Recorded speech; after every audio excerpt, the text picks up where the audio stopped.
మనమే డెఫినెట్గా అలాంటి ప్రయత్నం అయితే చేయదండి. తన ఉనికిని కాపాడుకోవటం అనేది వాళ్ళకే అవసరమే. అయితే ఇష్యూ బేస్డ్గా ఐక్యత ఉంటుంది డెఫినెట్గా. ఢిల్లీ లెవెల్లో వాళ్ళు కొంత రాజీ పడి, లేకపోతే ఈ లిక్కర్ స్కామ్లో వాళ్ళకు ఉన్నటువంటి ప్రోగ్రాం ప్రకారం ఆప్ని పూర్తి స్థాయిలో పక్కకి గెంటేయటం, ఆప్ అనేటువంటి పార్టీని ఢిల్లీ రాజకీయ చరిత్రలో తుడి చేయాలి అనేటువంటి కార్యక్రమం బీజేపీ చాలా సీరియస్గా చేస్తోంది.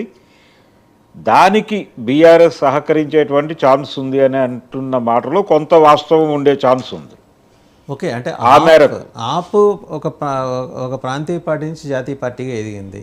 అవును, అలాగే టీఆర్ఎస్ కూడా ప్రాంతీయ పార్టీ నుంచి బీఆర్ఎస్ అనే పేరు మార్చి జాతీయ పార్టీగా ఎదిగినట్టు ప్రకటించుకుంది. అవును. సో సరే, దానికి తగ్గ ఓట్ల శాతం అది రాలేదనుకోండి.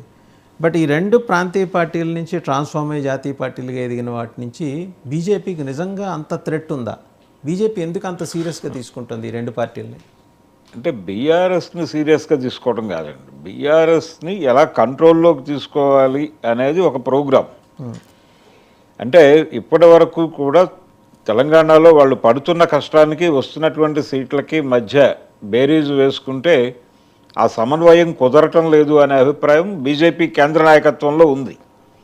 అయితే ఆప్ గొడవ వేరు. ఆప్ టోటల్గా తనకి ప్రమాదకరంగా తయారైనటువంటి పార్టీ. బీఆర్ఎస్ అలా లేదు. బీఆర్ఎస్తో ఎప్పుడూ కూడా ఒక డైలాగ్కి అవకాశం ఉండింది వాళ్ళకి. ఆప్తో ఘర్షణ ఉంది. ఆ ఘర్షణ నుంచి ఆప్ని పూర్తిగా కంట్రోల్లోకి తీసుకోవడం కాదు, దాన్ని అసలు ఢిల్లీ చరిత్ర నుంచి తుడిచిపెట్టేయాలి అనేటువంటి కార్యక్రమంలో ఉన్నారు. ఎలిమినేషనే.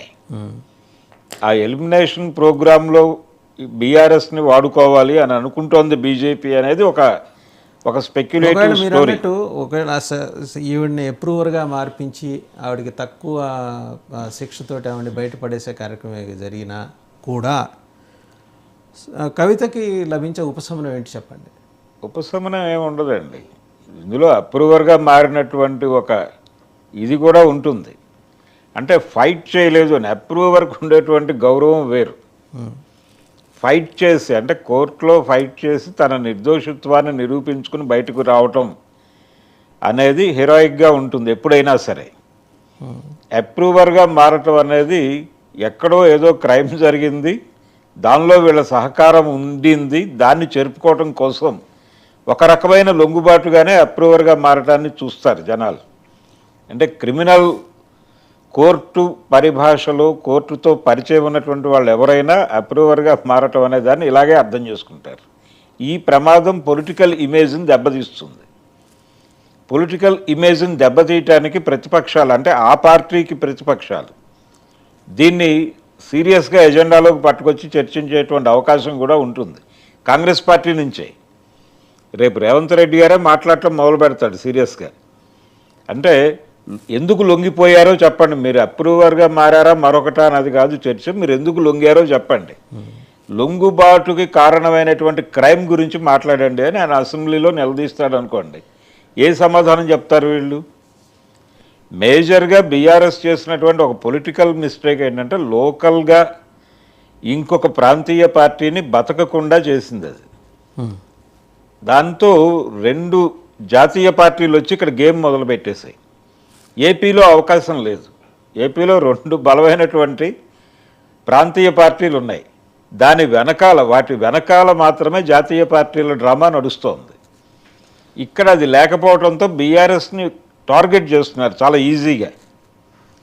అది స్వయంకృతం.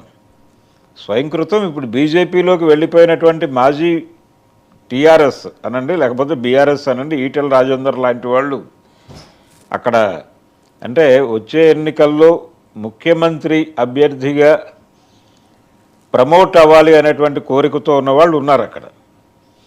ఇప్పుడు బీఆర్ఎస్ విలీనం ద్వారా కేసీఆర్ అనేటువంటి ఆ స్థాయి ఫిగర్ వచ్చేసిన తర్వాత వీళ్ళ ఉనికి ప్రశ్నార్థకంగా మారుతుంది.